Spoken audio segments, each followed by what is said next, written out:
அனைவருக்கும் அன்பான வணக்கங்கள். இது மகா பெரியவா சொன்னது யூடியூப் சேனல். நம்முடைய இந்த சேனல்ல எண்ணற்ற ஆன்மீக ஜோதிட பரிகாரங்களையும் பெரியவா சொன்ன ஆன்மீக அருளுரைகளையும் தொடர்ந்து பதிவு செய்துட்டு இருக்கிறேன். தொடர்ந்து பாருங்க. வடக்கு திசையில் தலை வைத்து படுக்காதீங்க, என்ன காரணம் அப்படின்னு இந்த பதிவுல தெரிஞ்சுக்கலாம் வாங்க. நமது சேனல் சார்பாக தினம்தோறும் ஆதரவற்றவர்களுக்கு உணவளிக்கும் பணியை செய்துட்டு இருக்கிறோம்.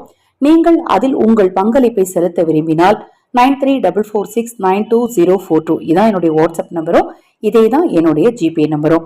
உங்களுடைய பங்களிப்பை நீங்க செலுத்த விரும்புனீங்க அப்படின்னா இந்த நம்பருக்கு தொடர்பு கொள்ளுங்க. வாட்ஸ்அப் மூலமாக தெளிவான விளக்கம் உங்களுக்கு கொடுக்கறேன். நம்முடைய வீட்டுல பெரியவங்க எல்லாம் பாருங்களேன் சொல்லியிருப்பாங்க, வடக்கு பக்கம் தலை வைத்து படுக்காத அப்படின்னு சொல்லுவாங்க. ஆனா அது எதுக்குன்னு நமக்கு புரியாது.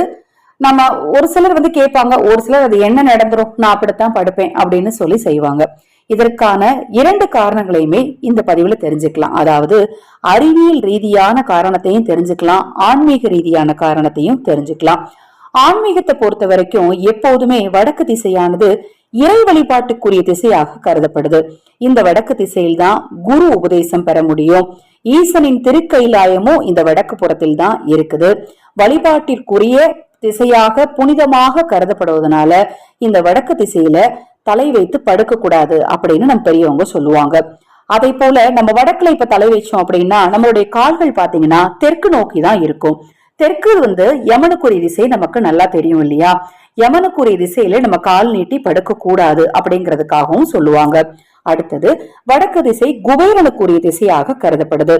குபேரனுடைய திசையில நாம தலை வச்சு படுத்தோம் அப்படின்னா குபேரனுடைய அருள் கிடைக்காம செல்வம் இழந்து வறுமைக்கு தள்ளப்படலாம். செல்வம், வேலை, குடும்பம், நிம்மதி போன்றவை பாலாகும் அப்படின்னு சொல்லப்படுதுங்க.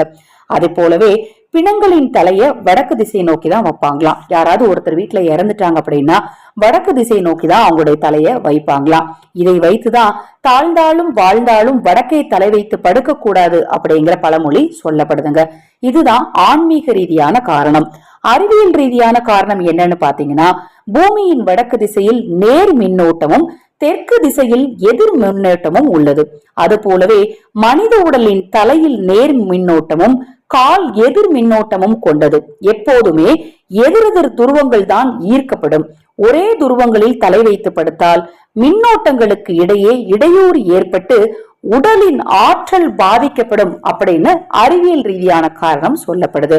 அதனாலதான் நமது பெரியவங்க வடக்கு திசையில கால் வச்சு படுக்காத அப்படின்னு நம்மள சொல்லுவாங்க. நாம நினைப்போம் அவங்க படிக்காதவங்க, அவங்களுக்கு பெரிய அளவுல என்ன அளவுல அறிவியல் ஞானம்லாம் தெரிஞ்சிட போகுது அப்படின்னு. ஆனா அவங்க சொல்ற ஒவ்வொரு விஷயத்தையும் நீங்க உற்று நோக்கி பாத்தீங்க அப்படின்னா ஆன்மீக ரீதியாகவும் நிறைய மெசேஜ் அதுல இருக்கும்.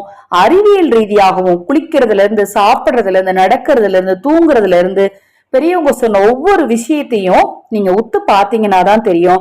இந்த 2 காரணங்களுமே கண்டிப்பா இருக்குங்க. இப்ப நீங்க வடக்கு திசையை நோக்கி தலை வச்சு படுக்கிறவங்களா இருந்தீங்க அப்படின்னா இனிமே இதை செய்யாதீங்க. தொடர்ந்து நம்ம சேனலை பாருங்க. இது போன்ற எண்ணற்ற பதிவுகள் தொடர்ந்து வர இருக்கு. மகா பெரியவா அருளால உங்களுக்கும் உங்கள் குடும்பத்தாருக்கும் நல்லதே நடக்கட்டும். ஹரஹர சங்கர, ஜெய ஜெய சங்கர. மகா பெரியவா திருவடிப்பாதம். சரணம் சரணம்.